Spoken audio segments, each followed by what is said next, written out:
Good afternoon, Knicks Nation. Today is Thursday. It is actually the 1st of April, 2021. I hope you're COVID-free. I hope you're healthy. I hope you're safe. And that all your needs are being met. Blessings on those that work in the healthcare field, attempting to comfort those that are sick, save lives, and watch over those that are like the elderly that have time watching over themselves. There are blessings on those that deliver goods and services for us and pick up garbage as well. Those that pick up garbage for us. Those also that are working to free boys and girls, teenagers, and babies sometimes from sex slave operations, and those also that are working for the homeless, 500,000 in the U.S. alone, men, women, children, and veterans. So there was a basketball game last night.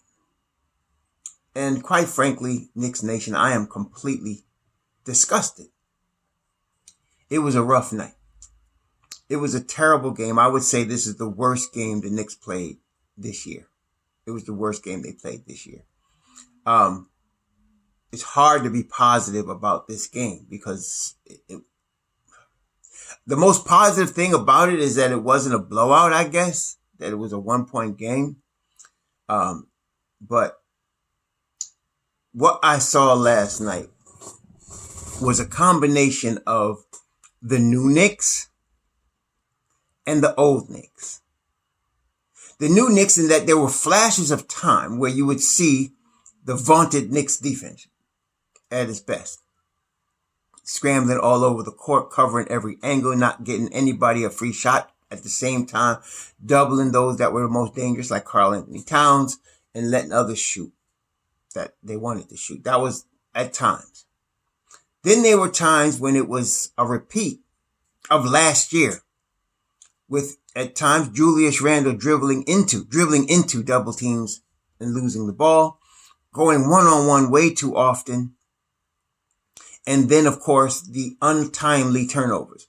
The problem with turnovers, brethren, in Knicks Nation, is not just the number of them. And the Knicks did commit a lot of turnovers. They had 18 turnovers last night, and that's a lot of turnovers. But it's not the number. That does indicate that you're having a pretty bad game as far as controlling the basketball. But it's the timeliness of the turnovers. You know, back in about 74, the Celtics won the championship, and they used to commit 20 turnovers in the game because they used to fast break a lot.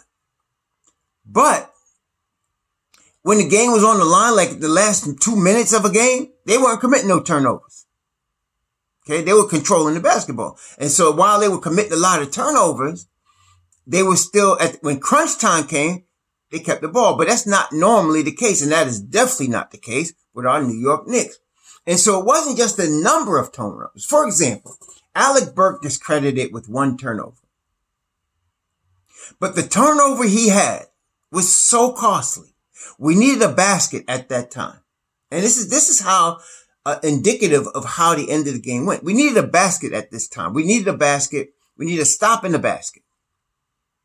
When playoff teams win games, they win games because they make stops and they make baskets at the right time. Alec Burks dribbles into the right side of the court. First of all, he's not a point guard. Okay? But he's playing one on TV, and it's hard to watch sometimes. So he dribbles to the right side of the key. He sees a double team coming. To his right, just about 6 or 8 feet away, is Manuel Quickly by himself. But Alex Burks decides to try to throw a cross-court pass to the other corner. And of course it gets stolen. That was his only turnover, but it was costly. That doesn't include the number of times he bobbled the ball while he was dribbling like he was going to turn it over and disrupt the offense in that way. Alex Burks is a clutch shooter. We all know that. But if you're going to depend on him in these situations, we're going to have a problem.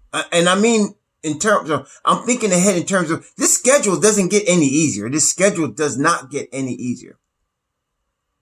It doesn't. And then if you're talking about playoffs, it gets very rough. You cannot have this guy in pressure situations trying to handle the basketball. This is where I'm a little bit questioning about Tom Thibodeau's wisdom here. No. Elfrid Payton, I think he only committed 3 turnovers. He had 3 assists and 3 turnovers. But again, one of them was Taj Gibson. Oh, and by the way, Tom Gibson was the MVP last night to me. And he only scored like 7 or 8 points. But the defense he played on Karl Anthony Towns and the help defense he gave, that set the tone for the defense last night. What defense we played? It was him setting the tone. And the hustle plays on the 50-50 balls. My gosh, man. My goodness, man. And the thing is, offensive rebound wise, we had 7, they had 9. I mean, so it was close, but it was the crunch time ones. Okay, so here it is Taj Gibson busting his nuts on the offensive glass, right? He gets the ball. He tries to tap it and he misses. They're scrambling for the ball. They get the ball. Elfrid Payton gets the ball. So he's in the key of our own basket and he's dribbling out of the key without looking where he's going. He's looking one way. And of course, Edwards, the rookie, steals it for him, dunk. Big, huge basket right there. Huge basket right there. Careless is what it was. It was straight careless. You could be tired. You could be fatigued, but you can never be careless on the basketball floor. Okay. In the NBA, you can't. Okay. Last night, Anthony Edwards decided he was going to show RJ Barrett who was the better player. I'm not saying he's better than RJ Barrett, but I'm saying he went at RJ Barrett like aggressively. Matter of fact, Edwards, all their young players, Edwards and Malik Beasley and Jaden McDaniels, they decided to go off. And this is again a reminder of games past. Jaden McDaniels is a very talented rookie. There's no question. He's a talented rookie. We were looking at him last year when we were scouting all of the possible draft picks for the Knicks. I was looking at him as a possible second rounder because he had tremendous talent. I mean, he would never put it all together in college. But NBA level talent, there was no doubt he had that. But he averaged 6 points a game. I think he scored 20 on us last night. I think he scored 20 on us last night. And most of those were wide open threes. I mean, Jaden McDaniels, he scored 18. He was 4 of 9 from 3. And what also happened, he played Julius Randle. It's what the length on him was bothering Randle. And Randle, I mean, I could understand. He's a rookie. He's skinny. Randle's like, I'm going to just take this boy. So every time they had a one-on-one, Randle was trying to take him. But McDaniels did a good job on Randle. I mean, Randle scored 26, but it was a difficult 26. And again, Randle had 4 turnovers. And these were not like turnovers in the course of a tremendous game that didn't bother us. These were costly turnovers. Randle had 4 costly ones. RJ had 4. Peyton had 3. I mean, Noel had 3, but I don't even remember those. Maybe ball slipped out of hand. I know he was getting fouled a lot and not getting called, as was RJ. RJ was going, in defense of RJ, he was going hard to the hole and getting fouled and not getting calls. That was happening. That was definitely happening.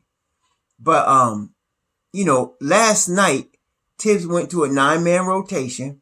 It looks like Frank is out of the rotation. It's the second DNP we've seen from him. I don't get it. If you're supposed to be trying to get defense, I don't get it, but it is what it is. And if you're not going to play him, why didn't you just trade him when you had a chance? I don't know. But anyway, there's that.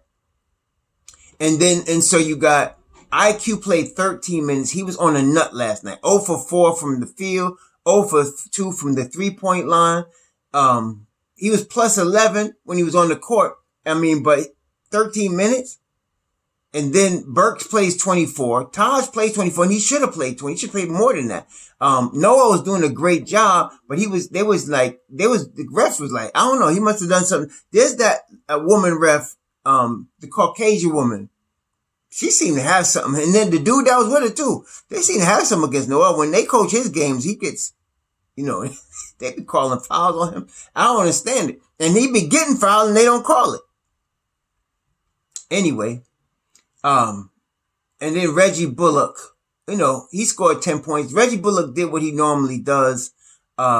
He played good, decent defense. I mean, I say decent because he was guarding Malik Beasley, a guy that he was the number one guy as far as what I wanted to get this off season, Malik Beasley. Malik Beasley scored 20. 5 of 9 from the field, 5 of 8 from 3, 5 of 6 from the line. Efficient. Malik Beasley was lighting up Bullock last night. This is the worst team in the NBA. Okay? And look what happens when you don't play 48 minutes, even against the worst team in the NBA. Look what happens. See? And I want to tell you, I'm going to be honest, man, this is not looking good. I mean, okay, we're 500. Okay, yes, we're 500. All right, I'm going to give you that. We're 500. But look, man, we got Dallas. We got Dallas next coming to the Garden. And Luka Doncic has been killing people. Luka Doncic has been on a tear, man. Dallas has been, let me look at it. Dallas has been killing everybody. They've been trying everything to guard this kid. And he's playing MVP level basketball. Luka Doncic. He's playing MVP level basketball right now. I mean, they don't know what to do with this boy. Okay. And so we got him coming into the Garden, and they beat Boston last night. They spanked Boston last night. Spanked them. And what Luka do last night? What was his stat line? That's the first I'm seeing it. I know he busted him up. He had 36 points. He had 8 boards. He had 5 assists. He was 7 of 11 from 3. We got him coming to the Garden tomorrow. They're 25 and 21. Luka Doncic in them. They're 25 and 21. Kristaps Porzingis plays, but he's there. He had 19 last night, 8 boards, 2 assists, 2 steals, 3 blocks. They're on a roll right now. And we got them coming to the Garden tomorrow, and we sleepwalking. Okay? Now, I don't know what Thibodeau going to do with this lineup. I got the feeling he's going to still play these same 9 guys going forward. I don't know how long Derrick Rose is going to be out, and we desperately need Derrick Rose. Now, I'm a convert. Now, let me tell you something. We do need a real point guard. I ain't going to front. And you can see Derrick Rose is a real point guard. But the problem, of course, as we have mentioned, he is 32 years old. And as we have seen, he is prone to injury. Okay? So listen, we talked about the possibility of getting Lonzo Ball this summer. And I'm very high on that possibility until it came out that he's looking at the Knicks and Chicago. He's looking at the Knicks and Chicago. Okay? So it depends on how we do in the playoffs, and how he must like the city, I guess. He must like the city of Chicago. So I was very confident, 95% that he would be coming to the Knicks. And I'm still pretty confident, but there's still Chicago. So I took note of the fact that Brian Windhorst came out yesterday and revealed that Dennis Schroeder turned down an $84 million extension with the Lakers. He turned down an $84 million extension with the Lakers. I don't know what he's looking for, but $84 million is $21 million a year.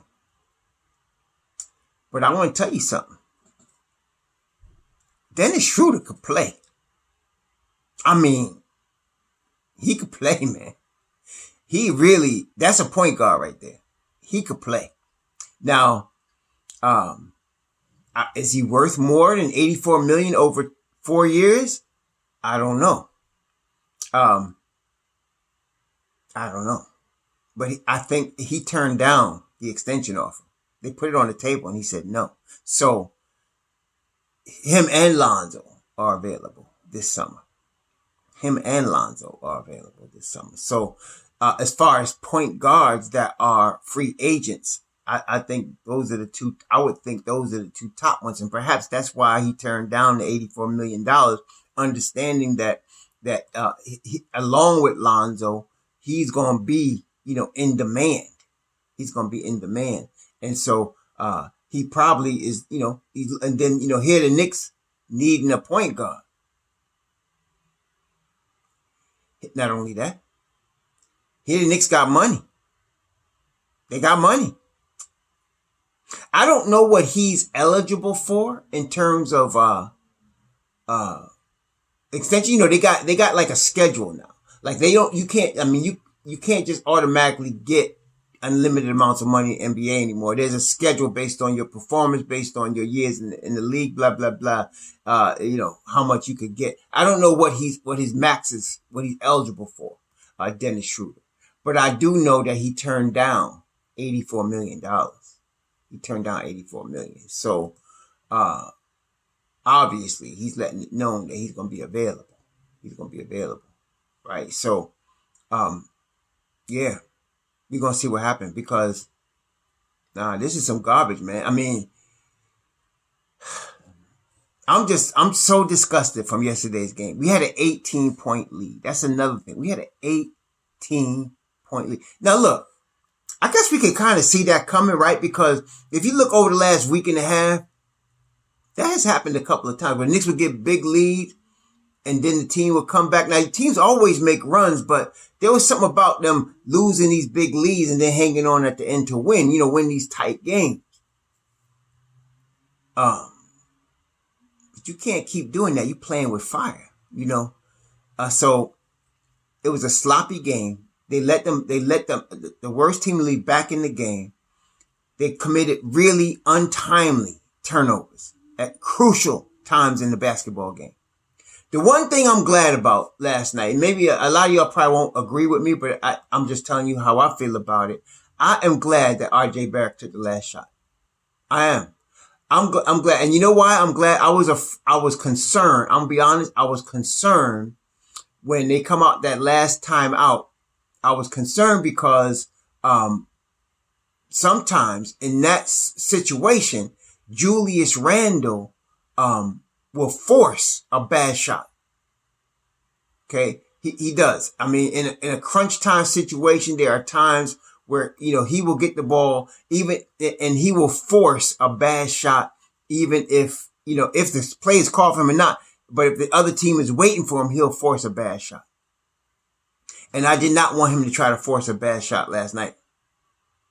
And so I'm glad Julius actually gave the ball to RJ. I was glad to see that. That was refreshing. And I know it's just weird because we lost the game. RJ missed the shot. Okay. But really, the game was lost before that. The game was lost when they let Malik Beasley hit that 3-point shot wide open that caused them to be up by 1. That was it right there. That was the winning shot. To get to the point where you can't stop them right there, that's over. Right? So, okay, yes, we have 5 seconds left. RJ had a chance to win the game, but most of the time, higher percentage of the time than not, most people don't make that shot. I mean, most people don't make the last second shot to win the game. It's a rare thing. Okay? So, but I am glad that they gave it to him for the last shot. I wanted to see RJ try to, because RJ, only thing, he took a little jumper at that point. But bully ball, he has put people on the bully ball game before, and scored a game winning bucket. He has done that. So I was glad. I was glad at that. So yeah, but yeah, Dennis Schroeder, 27 years old. He'll be 28. He's in his prime right now. 172 pounds, 6'3", average 15 points, 5 assists a game for this year. I'm looking up his career stats right now. As a career stats, Dennis Schroeder, what's he average, man? I'm trying to see. He average. What does it give me the whole thing? But his rookie year he averaged 4 points. Then he's 10, 11 point, 10 point, 11 point, 18, 19, 15, 19, 15. He's a scoring point guard, man. He's a scoring point guard. There's no doubt about that. always up there in the 5-6 range for assists. Yeah, quickness, gets to the hole at will, and can shoot pretty well. I mean, he's a pretty good shooter. What is his 3-point? Looking up his 3-point percentage. Well, he's not a great shooter. He shot 32% this year, 38.5%. Last year, 34, 29, 34, 32, 35, 23 his rookie year. But 32 this year is his percentage. He's not shooting the ball great. He's not shooting the ball great. I'll tell you what, I'll take him, though. I'll take him. He shot 38. He shot almost 39% last year at OKC. Yeah, I'll take him. I would. So you got Dennis Schroeder and you got Lonzo Ball coming because we do need a point guard. I'm starting to see it bad now. I mean, when Derrick Rose is in the game, we're in good shape. But again, he's hurt last night. Then he had the COVID thing. There's always something. Hurt a little bit, this and that, the other thing. And he's 32, so you're going to get something. All right? But and Derrick Rose can still play. I'm not saying he's no scrub, but he is 32 years old, so you can't expect him to be around with the Knicks as the rest of these young guys grow up into their prime, right? So we need a point guard. We need one. Last night the ball control was horrible. Down the stretch, the ball control was horrible. And I'm not even talking about a scoring point guard, honestly. I'm talking about somebody that can control a basketball. Somebody that can control a tempo. That's what I'm talking about. Because last night we did not have it. With Alec Burks and then Payton at the wrong time giving these turnovers up. Now, Payton had an overall good statistical game. I mean, talk about what? He scored like 17, something like that. What did he score? He scored like 17. All right. But at the end of the game, baby, we got to close this thing out, man. That's money ball right there. You got to be a money player. At the end of the game, that's when it all comes down to it, right? Yeah, he went to the hole. He scored 17 plus 2. He had, what he had? He had 5 rebounds, 3 assists, 2 steals. It was all right. He played a good game. But that turnover at the end was costly. Okay? And it wasn't the only, he did 2 stupid turnovers. Another one where he jumping in the air, throwing a cross-court pass, and they were waiting for it. Oh, I was so disgusted after the game. I had a meeting this morning for my job, so I couldn't do the thing this morning that I would normally. I couldn't do the analysis this morning. And I was kind of glad I couldn't do it this morning because I was disgusted when I woke up, man. I mean, it was like, what kind of basketball is that? I was mad at everybody. Mad at Thibodeau. Mad at everybody. I ain't want to hear nothing from nobody. I was so ticked off, man. They're going stupid turnovers at the end of a ball game. Ugh. Oh, well. And not only that, I'm tired of y'all talking about we need a 5. Y'all just need to get some basketball sense. Noel and Taj Gibson are doing extremely well. Noel was really anchoring that defense last night. It was Noel and Taj Gibson. Okay? Now, Noel only played 24 minutes. He had foul trouble. And he was getting hacked and they wasn't calling. Bowled in the face and all that. But then here come Taj Gibson and he locked it down, man. I mean, what did Karl Anthony Towns do last night? Karl Anthony Towns had 18, but he shot 7 for 18, 2 of 7 from 3, 2 of 2. He had 17. It looks good on paper, 17 boards, 6 assists. But I'm telling you, if you watch the game, you could see Taj Gibson was all up in his behind, man. There's no question about that. Okay. The Knicks had him on lock. So, yeah, but man, so we don't need no center. And y'all make me laugh. You keep talking about Boogie Cousins. Oh, shoot. Anyway, I'm glad he signed. I think he signed with, who did he sign? He signed with somebody. I don't know. The Clippers, somebody. But, no, we don't need no 5. We good at the 5. We need a point guard though. All y'all on the point guard train, especially now Frank ain't playing at all.